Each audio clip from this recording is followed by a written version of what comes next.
여러분 안녕하세요. 만나서 반갑습니다. 재료각 파트 7강 하도록 하겠습니다. 자, 오늘은 계면활성제하고 안정제, 향료, 향신료, 리퀴드, 초콜릿에 대해서 공부를 해보도록 하겠습니다. 자, 계면활성제. 계면활성제 뭐라 그랬어요? 유화제라 그랬죠? 유화제. 자, 계속 나오고 있어요. 계속 나오고 있으니까 암기를 하셔야 됩니다. 표면 장력을 저하시켜 물과 기름을 혼합되게 하는 역할을 하는 게 계면활성제예요. 제가 제빵에서는 부피와 조직을 개선하고 반죽의 기계 내성을 향상시키며 노화를 지연시킵니다. 계속 나오고 있습니다. 이 말 굉장히 중요하니까 여러분들께서 체크를 해 두시고, 그러면 계면 활성제가 종류로 볼게요. 종류는 모노디글리세리드라고 있고 가장 많이 사용합니다. 쇼트닝 제품의 유제 6에서 8% 정도, 그 다음에 빵에는 밀가루 대비 0.375에서 0.5% 정도 사용하고 있고요. 우리가 가장 많이 들어본 유화제 종류는 레시틴이죠. 어디에 많았어요? 노른자에 많았습니다. 자, 계면 활성제, 레시틴, 모노디글리세리드 체크를 해 놓으셔야 돼요. 잘 나오니까. 그리고 쇼트닝과 마가린의 유화에 쓰인다. 우리 앞에서 공부를 했으니까요. 자, 이제 계면 활성제를 저희가 그 친수성하고 친유성 균형 상태를 알아보도록 할게요. 자, 보통 친수성하고 친유성을 알아보시는데 저 보통 1부터 20까지 있어요. 10을 보시고 수치가 9 아래면 친유성, 수치가 10 이하면 친수성, 이렇게 나눠지고 있는데요. 친수성, 친유성, 어느 거랑 친하냐? 물하고 친하든지 기름하고 친하든지 둘 중에 하나. 자, 기름하고 친한 거, 물하고 친한 거. 친유성은 기름하고 친한 거, 친수성은 물하고 친한 거예요. 그래서 유중, 친유성은 유중 수적형, 그 다음에 친수성은 수중 유적형이에요. 자, 유중 수적형 앞에 기름 숫자가 먼저 나왔고, 여기 뒤에 그 보시면은 밑에는 물 숫자가 먼저 나왔어요. 그래서 물하고 위에 보시면 유중, 자, 기름 안에 물이 들어가 있는 거예요. 지금 상태를 보시면은 기름 안에 물이 이렇게 들어가 있는 거고요. 수중 유적해는 물 안에 기름이 들어가 있어요. 제품을 보시면은 우리가 그 마가린이라든지 버터를 살짝 먹었을 때 기름감이 많이 느껴지시죠? 기름감 안에 겉도는 그 물 같은 느낌, 물이 안에 들어가 있는 거고요. 마요네즈하고 우유 보시면 우리가 벌컥벌컥 마시잖아요, 우유를. 그 안에 살짝 기름이 들어가 있는 거. 그래서 유중 수적형인지 수중 유적형인지를 기억을 좀 해 두시고요. 물하고 친한지 기름하고 친한지 기억을 하시고, 자, 그러면 안정제예요. 자, 안정제는 사용 목적이 있네요. 자, 물하고 기름을 불안정한 상태를 안전하게 만들어주는 역할을 하고요. 파이 안에 들어가는 끈적끈적한 점성적 액체, 농우제라고 하는데요. 파이의 충족물, 농우제로 보시면 되고요. 흡수제로 노화를 지연시키는 역할을 하고 있어요, 안정제가. 또 아이싱으로 부러지는 것을 방지하고요. 크림 토핑의 거품 안정, 머랭의 수분 배출 억제가 나왔는데 여기에 말이 좀 어려울 수가 있어요. 이 말이 무엇인지. 자, 저희가 이제 생크림 중에서 아이싱을 하잖아요. 아이싱을 하는데 아이싱이 뭐예요? 하얗게 여러분들 생일 케이크 때 하얗게 도포를 해서 생크림 먹는 거를 아이싱이라고 아이싱이라고 저희가 얘기를 하는데요. 생크림을 두 가지로 저희가 분류를 하고 있어요. 자, 동물성하고 식물성하고 분류를 하고 있는데, 이 동물성은요, 우유에서 나왔고요. 이 식물성은 그냥 사람이 인위적으로 만든 거예요. 그런데 동물성보다는 식물성을 많이 사용하고 있거든요, 영업장에서는. 왜 이제 가격이 싼 것도 있지만은 가격이 싼 것도 있지만 동물성보다는 식물성이 작업하기가 좋아요. 왜? 아이싱을 했을 때 하얗게 도포가 됐을 때 동물성으로 하게 되면요, 자꾸 이렇게 아이싱이 무너져 버려요. 자꾸 막 흘러내린다고 보시면 되고요. 식물성은 아이싱을 하고 나면 어느 정도 모양이 예쁘게 잡히거든요. 그래서 식물성 안에는 어느 정도 안정제가 들어갔다고 보시면 되고요. 그 동물성 중에서도 안정제가 들어가 있는 제품이 있어요. 그리고 이제 머랭도, 이 머랭이 뭐예요? 흰자를 거품으로 올린 거예요. 근데 이제 우리가 이제 머랭 과자를 만들거나 변리법을 했을 때 머랭을 만들잖아요. 머랭을 만들고 나면요, 어느 정도 금방 시간이 지났는데도 수분이 잡혀 있어요. 수분이 금방 잡히거든요. 이 수분을 배출을 억제하기 위해서 안정제를 넣으시면 된다고 보겠습니다. 자, 그러면 안정제의 종류와 추출 대상은 가끔씩 시험 문제에 출제되고 있으니까 기억을 하세요. 자, 우뭇가사리 부분에서 한천이 나왔고요.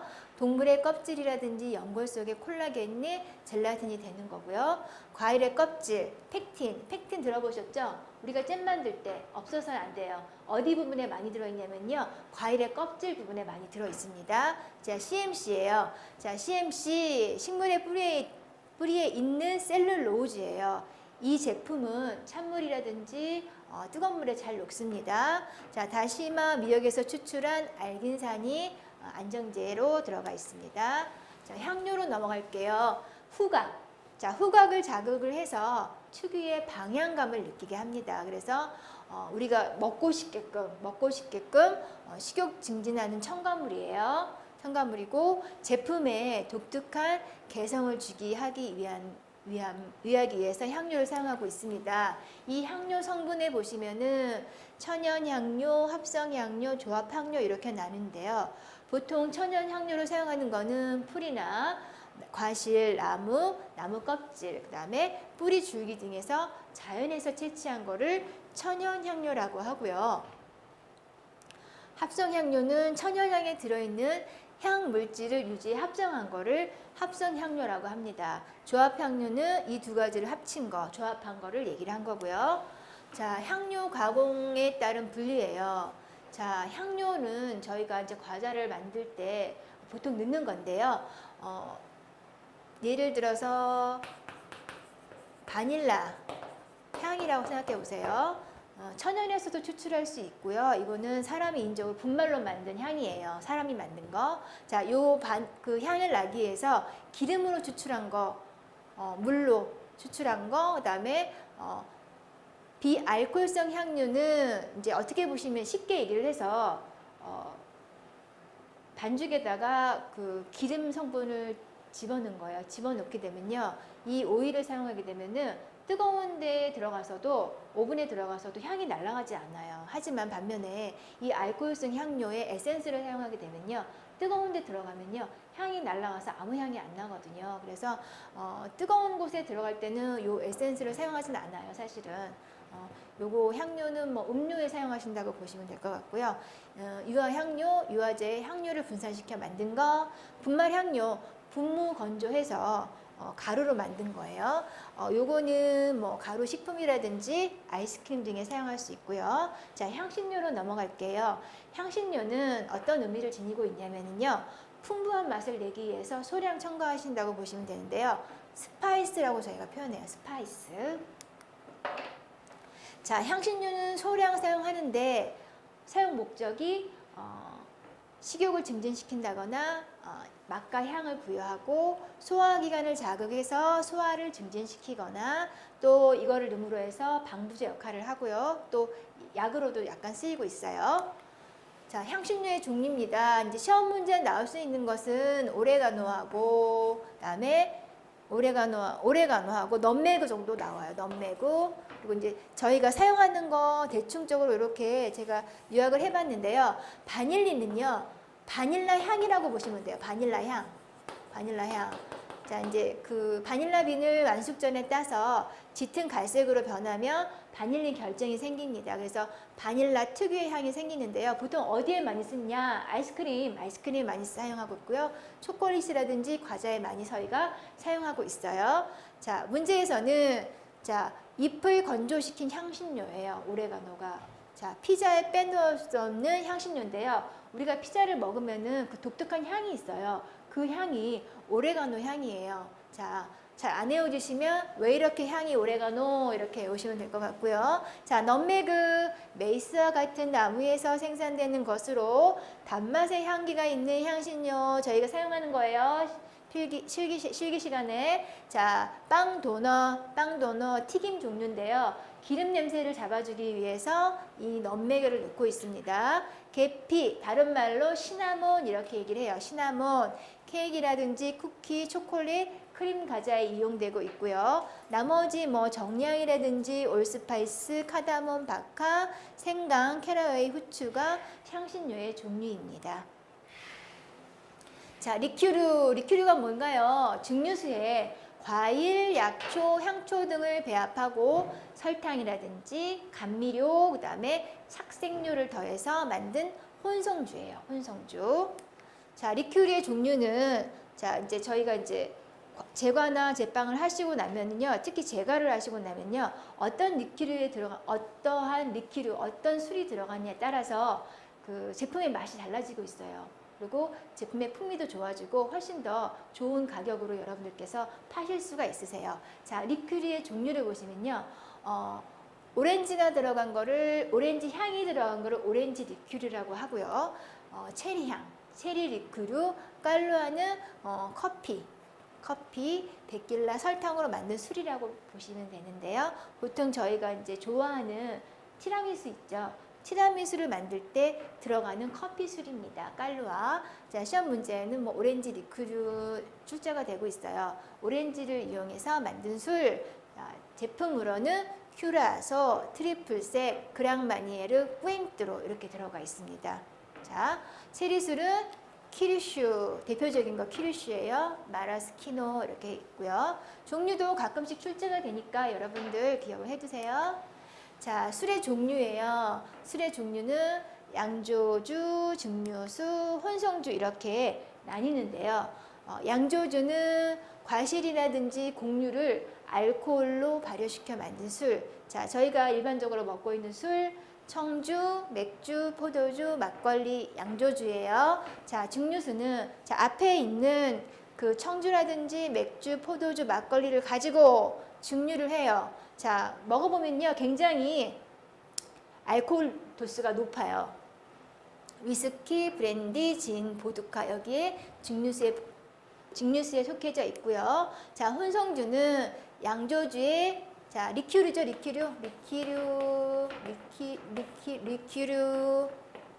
리큐르입니다. 자, 양조주나 증류수에 식물의 꽃, 잎, 뿌리, 과일의 껍질 등의 담과 식물의 향이나 맛, 색깔을 침출시키고 다시 당이나 색소를 가해서 만든 술이에요. 가격이 좀 비싸요, 여러분. 비싸서 좀 특징적인 제품을 만들거나 좀 가격을 높이 받고자 하시면은 리큐르, 요 혼성주를 쓰시면 되는데 굉장히 가격 비싸요. 자, 초콜릿으로 갈게요. 초콜릿 여러분들 좋아하시죠?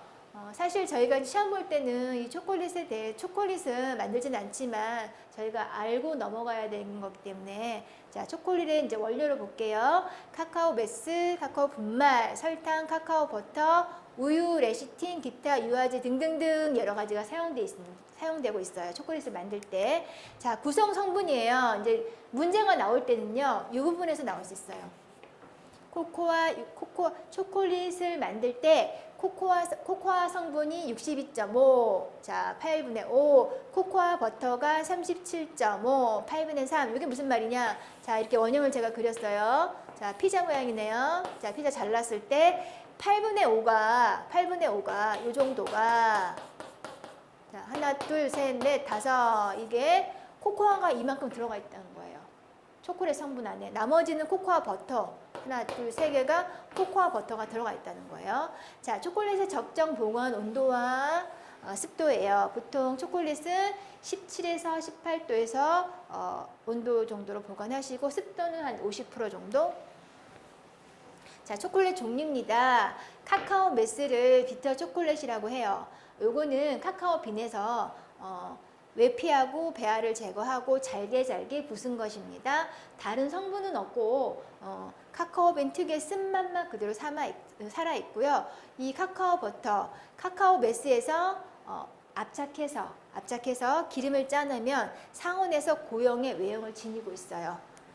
자, 케이크예요. 카카오 케이크, 카카오 버터를 추출하고 난 고형의 외형. 자, 우리가 알고 있는 코코아 분말이에요.